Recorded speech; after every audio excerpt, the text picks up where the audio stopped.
Halo teman-teman, kembali lagi di GHY Film membahas film-film terbaru dan terviral. Jangan lupa subscribe YouTube kami biar kami tambah semangat upload video terbaru. Kalau sudah, mari kita mulai.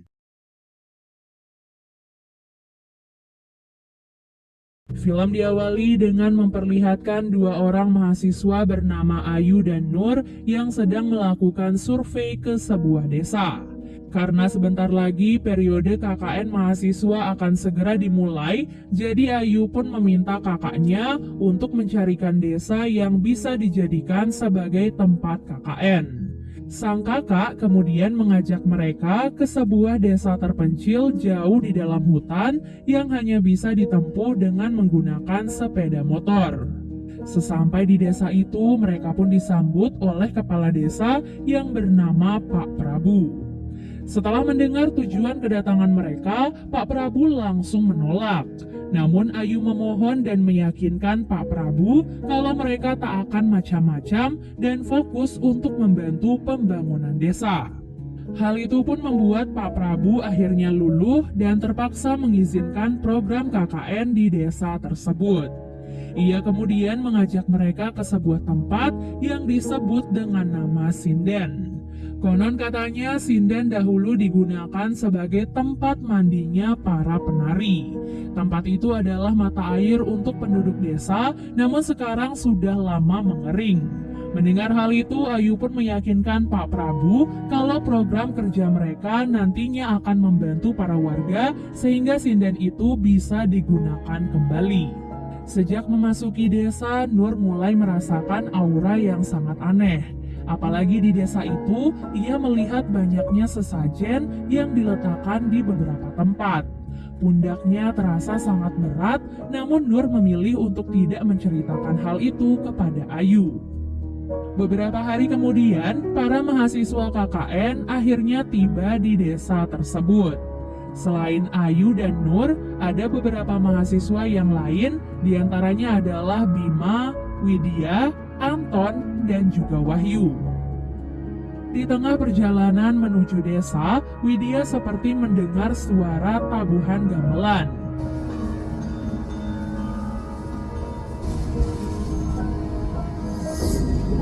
Jadi saat ia sampai di desa, ia pun langsung bertanya pada Pak Prabu apakah ada desa lain di sekitar hutan tersebut. Pak Prabu pun tampak bingung dan menjawab kalau desa ini adalah satu-satunya desa yang ada di hutan tersebut. Setelah itu, Pak Prabu pun mengantarkan Widya dan kawan-kawan ke posko penginapan sementara. Selagi posko resminya dipersiapkan, para mahasiswa KKN perempuan dipersilahkan untuk tinggal di rumah Ibu Sundari, sementara yang laki-laki akan tidur di pos ronda. Keesokan harinya, para mahasiswa KKN pun diajak untuk mengelilingi desa. Mereka pun diperkenalkan pada beberapa tempat, mulai dari sinden yang bisa digunakan sebagai tempat untuk mandi, sampai melewati kuburan yang semua batu nisannya tertutupi oleh kain hitam. Saat anak-anak KKN bertanya mengapa nisannya ditutupi oleh kain hitam, Pak Prabu menjawab kalau itu untuk menandai kuburan-kuburan yang belum berusia 10 tahun. Saat itu tiba-tiba saja Nur merasa pusing, jadi Bima pun meminta izin untuk membawa Nur kembali ke posko. Setelah itu Pak Prabu dan mahasiswa yang lain kembali melanjutkan perjalanan. Mereka kemudian diperkenalkan pada sebuah tempat bernama Tapak Tilas. Tempat itu dianggap sebagai pembatas desa sehingga para mahasiswa KKN diperingatkan untuk tidak melewati jalur tersebut. Setelah mengenal semua lingkungan desa, Ayu dan teman-temannya pun mulai membagi kelompok untuk melakukan tugas mereka masing-masing. Bima dikelompokkan dengan Ayu, Nur dengan Anton, dan Widya bersama Wahyu. Dari pembagian itu terlihat jelas kalau Ayu sepertinya menyimpan perasaan untuk Bima, tetapi Bima sepertinya malah menyukai Widya. Pada suatu hari, Nur dan Widya terlihat pergi ke sinden untuk mandi. Saat Nur mandi di dalam sinden, ia tiba-tiba diganggu oleh makhluk besar berwarna hitam. Sementara Widya yang ada di luar justru mendengar Nur sedang menyanyikan lagu sinden. Nur, kamu gak jadi mandi tak? Setelah itu, saat giliran Widya akan mandi, ia malah diganggu oleh seorang penari yang sangat cantik.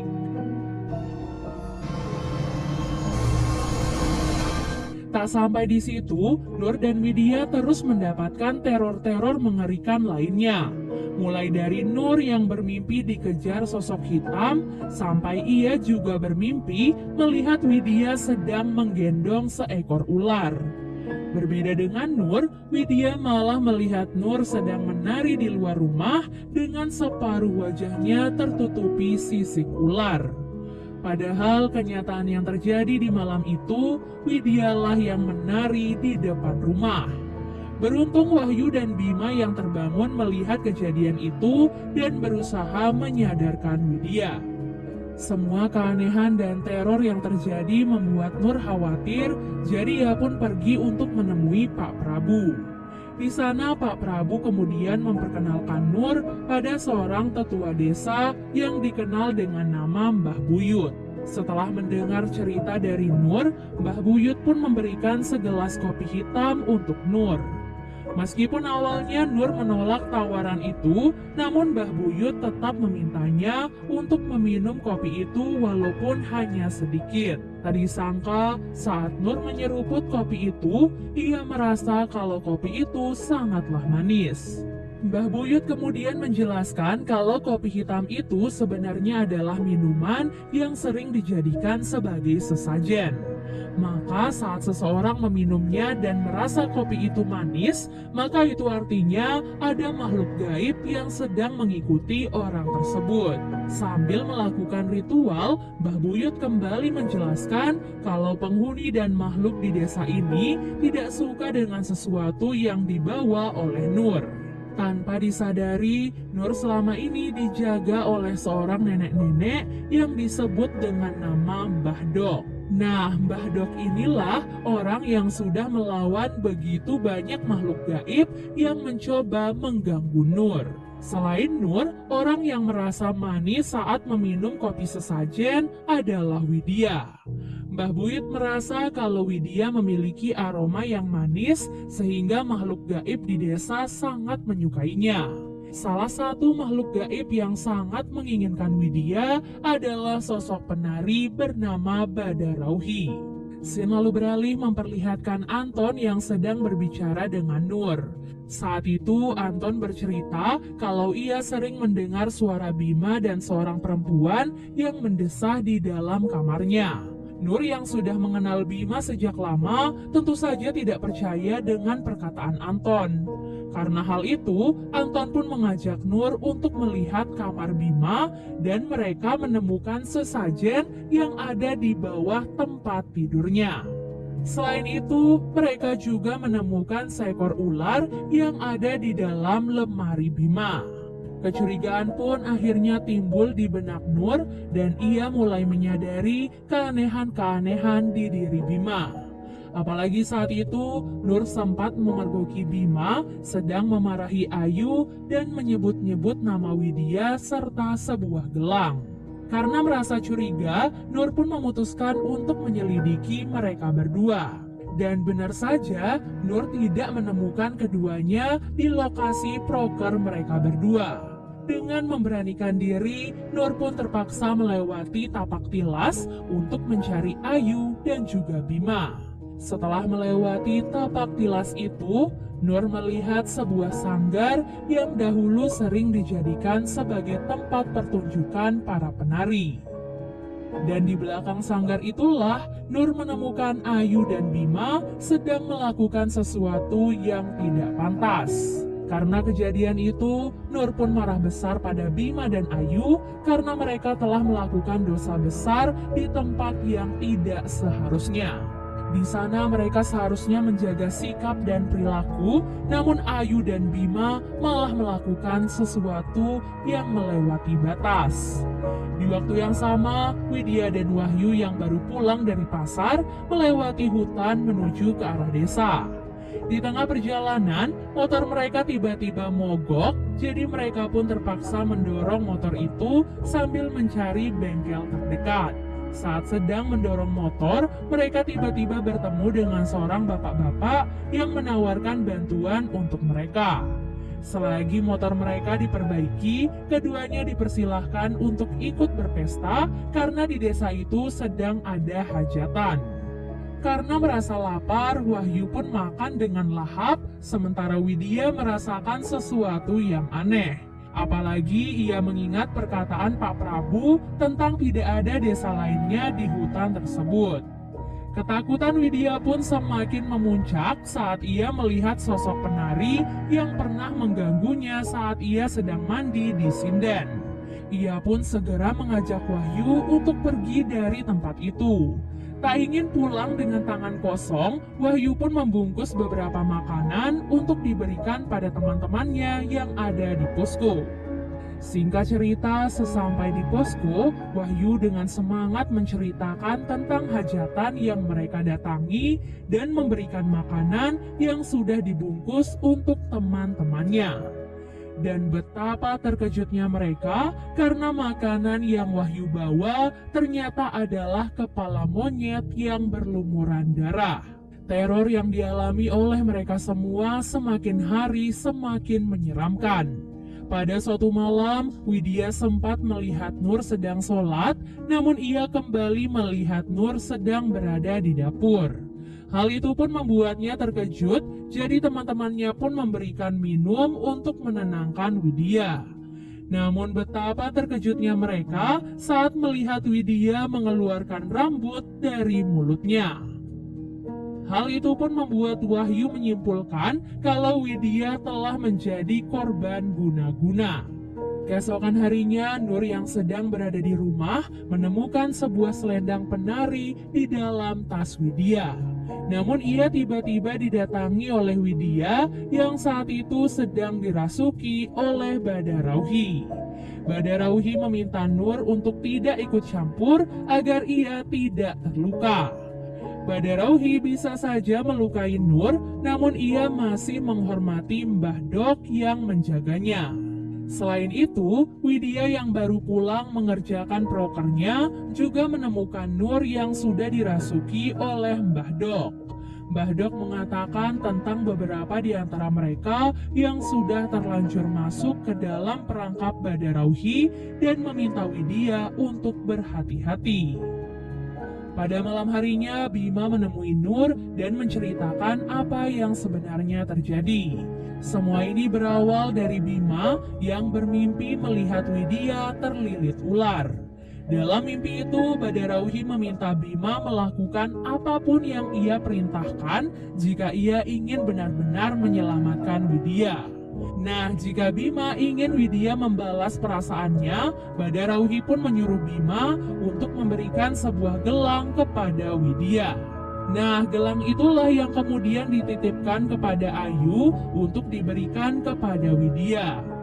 Namun karena Ayu juga menyimpan perasaan untuk Bima, jadi ia pun meminta bantuan Badarauhi agar Bima juga mencintainya. Badarauhi kemudian memberikan selendang pemikat untuk Ayu yang kemudian ia gunakan untuk menghasut Bima. Jadi dapat disimpulkan seluruh peristiwa ini sebenarnya berpusat kepada Badarauhi, di mana Bima dan Ayu telah meminta bantuan Badarauhi untuk mendapatkan orang yang mereka cintai. Karena kedua temannya kini telah bersekutu dengan jin, Nur ingin program KKN mereka diselesaikan secepat mungkin sebelum hal yang lebih buruk terjadi. Singkat cerita, di hari terakhir program KKN, Widya mendengar suara langkah kaki yang keluar dari rumah. Saat dilihat, langkah kaki itu ternyata berasal dari Bima yang melangkah pergi dari posko. Karena penasaran, Widya pun memutuskan untuk mengikuti Bima. Tak disangka, Bima ternyata pergi ke arah tapak tilas. Saat itu, Widya sangat terkejut melihat Bima sedang berada di sebuah gubuk, berendam bersama Badarauhi dan dikelilingi oleh begitu banyak ular. Widya yang ketakutan kemudian berlari dan sampai di sebuah sanggar. Di sana ia pun ditahan oleh para makhluk halus yang menari di sanggar tersebut. Di waktu yang sama, Nur yang terbangun terkejut melihat Widya tidak ada di kamar mereka. Ia pun mencoba membangunkan Ayu, namun Ayu ternyata sudah sekarat. Wajah Ayu tampak sangat pucat dengan mata dan mulutnya terbuka lebar. Nur pun berteriak memanggil Anton dan Wahyu yang akhirnya membangunkan warga di sekitar mereka. Nur akhirnya terpaksa menceritakan apa yang sudah dilakukan oleh Ayu dan Bima kepada Pak Prabu. Pak Prabu lantas meminta mereka untuk segera mencari Bima dan Widya karena mereka pasti dalam bahaya. Kembali kepada Widya, di sana ia pun melihat Badarauhi dan Ayu yang menggunakan pakaian penari. Sejak awal, Badarauhi sebenarnya menargetkan Widya sebagai pengganti dirinya, namun yang berakhir menjadi penari justru adalah Ayu. Dengan wajah yang takut dan bersedih, kini Ayu terpaksa harus menari dan menghibur para warga untuk menggantikan Badarauhi. Di tengah ketakutan itu, Mbah Buyut dengan wujud anjing datang menemui Widya dan mengarahkannya untuk ikut.